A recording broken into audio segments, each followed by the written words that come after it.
네, 오늘은 마태복음 1장 21절에서 23절 말씀을 중심으로 최고의 선물이라는 제목으로 하나님의 말씀을 함께 나누도록 하겠습니다. 자, 우리 먼저 함께 좌우 옆을 보시면서 인사해 보도록 하겠습니다. 메리 크리스마스. 네, 어색하지만 나눠주세요. 네, 메리 크리스마스. 네, 성탄절에는 이렇게 뭐라고 인사한다고요? 메리 크리스마스라고 인사를 합니다. 우리가 알다시피 메리는 즐거운, 행복한 이라는 뜻이고요. 크리스마스는 크라이스트, 그리고 마스, 예배를 뜻하는 라틴어의 합성어에서 유래된 단어입니다. 자, 그래서 메리 크리스마스라는 단어는요, 그리스도를 예배하는 행복한 날입니다. 이런 뜻이 됩니다. 여러분, 성탄을 앞둔 오늘 이 주일 행복한 날이신가요? 네, 앞으로도 영원토록 행복할 수 있기를 축복합니다. 자, 그런데 요즘은 성탄절에 어떻게 인사하는지 아세요? 제가 작년에도 이 이야기를 했는데 미국에서는 해피 할리데이라고 인사를 한다고 합니다. 우리 미국 분이 여기 계시는데 해피 할리데이라고 인사를 하는 거 맞죠? 네, 요즘은 해피 할리데이라고 인사를 한대요. 할리데이는 쉬는 날, 휴일이라는 뜻을 가지고 있거든요. 때문에 어느 정도의 어감이냐면 아싸, 오늘 쉬는 날이다. 이 정도의 어감으로 인사를 하더라는 것입니다. 자, 성탄절의 의미가 퇴색되도록 외국에서는 이제 해피 할리데이라고 인사를 한다고 말씀을 드렸는데, 자, 금년 한국 상황을 보니까 TV에서도 광고를 하는데요. 해피 할리데이라고 광고를 하더라고요. 특별히 파리 바게땡에서 케이크를 선전하는데 해피 할리데이라고 광고를 하더라고요. 그래서 여러분, 뚜레쥬르를 이용하시길 바랍니다. 네, 올해 케이크 하나씩 다 사세요. 알았죠? 네, 이제 성탄이 되어도 성탄의 주인공인 예수님께 집중하는 것이 아니라, 성탄하면 뭐가 생각나세요? 산타, 또 화이트 크리스마스, 선물, 연인, 휴일, 이런 것에 대한 이미지가 너무 가득한 것 같아서 너무나도 안타깝습니다. 성탄의 주인공인 예수님은 점점 희미해져 간다는 것을 저와 여러분 모두가 아마도 느낄 것입니다. 자, 하지만 오늘 이 시대는 기독교뿐만 아니라 사실 종교에 대해서는요, 다들 무관심한 시대라고 말을 합니다. 이미 우리는 뭘 맛봤어요? 자본주의 세상에 대해서 맛을 봤잖아요. 물질 만능이라는 것을 우리는 이미 경험했기 때문에 예수 그리스도보다는 돈을 믿는 사람들이 훨씬 더 많더라는 것입니다. 교회 안에서도 물질의 힘으로, 또 우리가 가진 자원으로 안 되는 것이 없다 보니까 굳이 하나님을 찾을 필요가 없어요. 이렇게 풍요로운데 무슨 종교가 필요하고 무슨 하나님이 우리에게 필요하겠습니까? 하지만 여러분, 정말 하나님 없이도 인간이 행복하게 잘 살 수 있을까요? 한번 대한민국 돌아보세요. 이렇게 여러분 풍요로워졌는데 왜 매일 하루같이 42명이나 되는 사람이 자살을 하고 1년에 19만 8천 쌍이 결혼을 하는데 10만 쌍이 이혼을 한다고 합니다. 자살률은 세계 1위, 이혼율은 세계 3위래요. 왜 대한민국은 행복하게 잘 살 수 있는 환경과 여건이 되었는데 중증 우울증 환자는 더 많이 늘어나고 있고, 왜 이렇게 마약 중독자는 많아져 가는 것입니까? 저는 이 땅에 오신 하나님, 예수 그리스도를 우리가 잃어버렸기 때문이라고 생각을 합니다. 진정한 행복을 줄 수 있고 진정한 삶의 이유를 줄 수 있는 예수 그리스도를 우리가 알지 못하면 인간은 육적이고 가시적인 것을 찾아 행복을 쫓을 수밖에 없다는 것입니다. 때문에 필연적으로 우리 인간은요, 불행해지는 것이죠. 우리가 원하는 것 다 가질 수 있을까요? 없어요. SNS에 사진 한 장 올리려고 가짜 행복을 추구하려는 사람들이 너무나도 많다라는 것입니다. 세상이 병들었다는 거죠. 사랑하는 여러분, 여러분의 행복한 가정 안전하다고 생각을 하시나요? 예수가 없는 가정은 그 행복이 언제 깨질지 몰라요. 너무나도 불안한 가정인 것입니다. 가지면 가질수록 더더더 우리가 행복해질 것 같지만 점점 더 불안해지는 것이 바로 예수가 없는 가정이라는 겁니다. 자, 그래서 오늘은 성탄의 며칠 앞둔 이 시점에 왜 예수님은 이 땅에 오셨는지, 또 왜 예수님이 최고의 행복과 선물인지를 우리가 함께 말씀을 나눠보자 합니다. 오늘 저희 아내가 저에게 신신당부했어요. 설교 길게 하지 말아라. 오늘 할 게 많다. 이렇게 말씀하셨기 때문에 짧고 굵게 우리가 나눠보도록 할 텐데요. 자, 말씀을 우리가 들을 때 성탄절은 선물을 나누는 날이기도 하잖아요. 하나님께서 우리에게 주신 최고의 선물인 예수 그리스도, 이 그리스도를 함께 받아 누릴 수 있기를 먼저 주님으로 축복합니다. 자, 그렇다면 왜 예수님은 우리에게 최고의 선물이신가? 자, 첫 번째는요, 우리가 죄인 되었을 때 우리에게 구원자로 오셨기 때문입니다. 본문 21절 말씀 함께 읽어보겠습니다. 시작. 아들을 낳으리니 이는 그가 자기 백성을 그들의 죄에서 구원할 자이심이나 하니라. 자, 예수라 이름의 뜻은 말 그대로예요. 자기 백성을 죄에서 뭐 할 자? 구원할 자. 예수님은 죄인된 우리를 구원하러 오셨기 때문에 최고의 선물인 줄로 믿습니다. 자, 그런데 여기서 예수님이 구원자라는 것은 우리가 이해할 수 있어요. 자, 그런데 내가 죄인이라는 것은 우리가 인정이 되지 않을 수도 있습니다. 자, 하지만 성경은 이렇게 말해요. 로마서 3장 23절. 모든 사람이 뭘 범하였음에? 죄를 범하였음에 하나님의 영광에 이르지 못하더니. 영광에 이르지 못한다는 것은 뭐예요? 구원에 이르지 못한다는 의미예요. 성경은 모든 사람이 범죄했기 때문에 구원받지 못한다라고 이렇게 진리를 선포합니다. 너는 죄인이야 라는 말을 들으면 사실 기독교인들도 그렇게 달가워하지 않습니다. 하물며 예수를 안 믿는 사람들은 더 기분 나쁘죠. 왜 내가 죄인이야? 나 이래봬도 경찰서 한 번도 안 가봤어. 나는 남들에게 피해 줘본 적도 없어 라고 생각을 하지만 성경이 말하는 가장 낮은 단계의 죄만 제가 좀 말씀을 드려볼 테니까 여러분 스스로가 죄인인지 아닌지를 좀 점검해 보셨으면 좋겠어요. 자, 성경이 말하는 죄는요, 남 탓, 거짓말, 미움, 용서하지 못하는 것, 시기, 질투, 분노, 살인, 부모를 공경하지 않음, 도둑질, 남에 대한 거짓 증거, 탐심, 간음, 음행, 생각과 마음으로 범죄하는 것, 비방, 교만, 불친절, 비겁함, 남을 돕지 않는 것, 동성애, 우상숭배, 하나님 모독, 불순종. 지금 성경에 나오는 일부의 몇 가지만, 그냥 제가 생각나는 것 정도만 말씀을 드린 거예요. 이게 성경이 말하는 죄라는 것입니다. 자, 이 중에 저와 여러분들 중에 이 죄에 대해서 자유하신 분 계실까요? 혹시 여러분 아침에 분노 안 하셨어요? 저는 했습니다. 불친절, 어제 만나는 모든 사람들에게 친절하셨나요? 생각과 마음으로 범죄하는 것. 그 사람 앞에서는 웃었지만 속으로는 그 사람을 비방하거나 미워하지는 않으셨나요? 자, 세상의 법으로는 칼을 들어 사람을 찌를 때 실제적인 행위가 있을 때 범죄라고 말합니다. 자, 그런데 성경은요, 마음으로 미워만 해도 그것을 죄라고 말한다는 것입니다. 그리고 가장 큰 죄는 뭘까요? 하나님을 모르는 것, 예수 그리스도를 믿지 않는 것이 가장 큰 죄다. 용서받을 수 없는 죄다라고 성경은 말씀합니다. 자, 왜 이게 가장 큰 죄가 될까요? 앞서 나열한 모든 죄를 예수 그리스도께서 십자가에서 이 모든 죄를 사하셨거든요. 우리 죄를 위하여, 구원을 위하여 예수님은 십자가에 매달리셨습니다. 자, 이것을 믿지 않으면 성경은 용서받을 죄라고, 없는 죄라고 우리에게 말하는 거예요. 그런데 여러분 한번 생각해 보세요. 인간이 십자가를 지어달라고 부탁을 했나요? 아니죠. 하나님이신 예수 그리스도께서 스스로 선택한 일이셨습니다. 무엇 때문에요? 스스로 구원할 수 없는 우리의 죄 때문에. 우리는 아무것도 하지 않았지만, 구원의 방법조차도 몰랐지만, 천국과 지옥이 있는지도 몰랐지만, 하나님의 은혜로, 은혜라는 건 뭐예요? 선물이라는 의미를 가지고 있잖아요.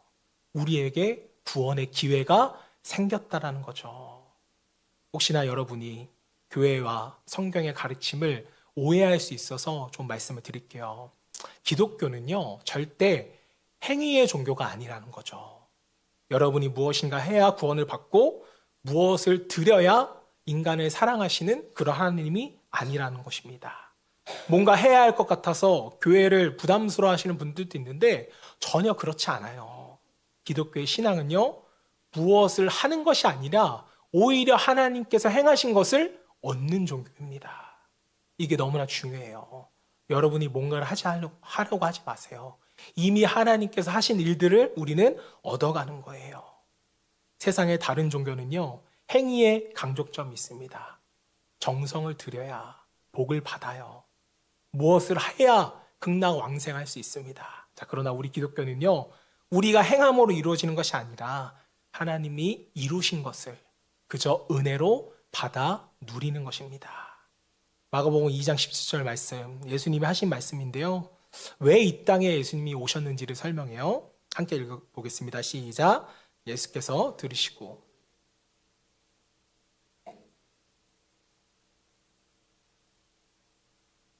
나는 의인을 부르러 온 것이 아니요 죄인을 부르러 왔노라 하시니라. 자, 말씀을 보세요. 의로운 사람, 이미 훌륭한 사람을 부르시는 것이 아니라 죄인을 부르러 오셨다. 성경은 이렇게 우리에게 말씀합니다. 내가 찾아간 것이 아니라 내가 있는 곳으로 예수님이 찾아오셨다고요.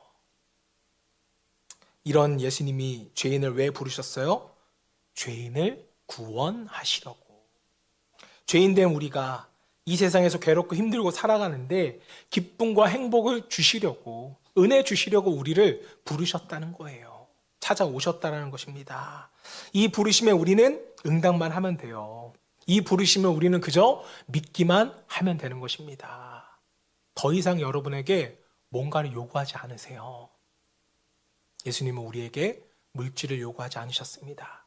정성을 드리라고 하지 않으세요. 예수님은 나를 위하여 십자가에서 모든 죄를 짊어지시고 용서하셨다. 이것을 그저 우리는 믿기만 하면 되는 것입니다. 사랑하는 여러분, 내가 죄인 되었을 때 우리에게 찾아오신 예수님, 인간은 스스로를 구원할 수 없기 때문에 하나님이신 예수님이 우리에게 찾아오셔서 십자가에 매달리심으로써 우리 죄를 사하시고 우리에게 먼저 손 내밀어 주셨다는 것을 기억하시길 바랍니다. 인간이 받을 수 있는 최고의 선물은요, 물질이 아니에요. 우리 영혼의 구원입니다. 예수 그리스도가 최고의 선물이라는 것을 믿음으로 말미암아 여러분의 영혼이 구원받고 여러분의 삶이 구원받고 여러분의 가정이 구원받을 수 있기를 주님의 이름으로 축복합니다. 자, 마지막입니다. 한 발 더 나아가서 왜 예수님은 우리에게 최고의 선물인가? 자, 두 번째는요, 예수님의 탄생은 임마누엘의 축복이기 때문에 그렇습니다. 뭐라고요? 임마누엘의 축복. 항상 임마누엘 자 보면 항상 생각나는 에피소드가 있는데, 제가 임채훈이잖아요. 네, 그래서 제 이름을 임마누엘로 지으려고 하셨대요. 네, 근데 저희 아버지가 반대하셨다고 합니다. 네. 지금 방글라데시아에 선교사로 나가 계신 분이 반대하셔서 임마누엘이라고 안 지었게 되었는데요. 자, 임마누엘이 무슨 뜻인지 한번 볼게요. 본문 23절 말씀 함께 읽어볼까요? 보라, 처녀가 잉태하여 아들을 낳을 것이요 그의 이름을 임마누엘이라 하리라 하셨으니 이를 번역한즉 하나님이 우리와 함께 계시다 함이라.